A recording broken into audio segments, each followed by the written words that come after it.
வாங்க இன்றைக்கி night dinner என்னென்னு பார்ப்போம். இட்லி தாங்க ஊற்ற போகிறேன். பாருங்க 12 மணிக்கு தான் மாவாட்டி கரைச்சி வச்சேன். நல்லா பொங்கிடுச்சு. வெயில் அடிக்கவும் நல்லா மாவு பொங்கி எப்படி போகுதுன்னு இருக்கு பாருங்கள். இட்லி ஊற்றிக்கலாங்க.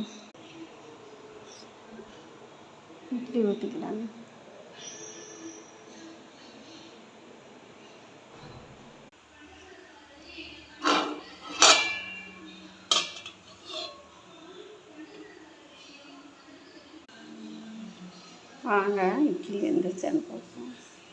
நல்லா பாருங்க புதுசு புதுசுன்னு குஸ்பு இட்லிங்க. இட்லி வெந்துருச்சு, எடுத்துக்கலாங்க. சட்னி பாருங்கள், வெங்காய சட்னி. பெரிய வெங்காயம் வதக்கி தக்காளி பூண்டு நிறைய வச்சு பச்சை மிளகா வதக்கி அரைச்சிருக்கேங்க. சட்னி ஊற்றிக்கலாம்.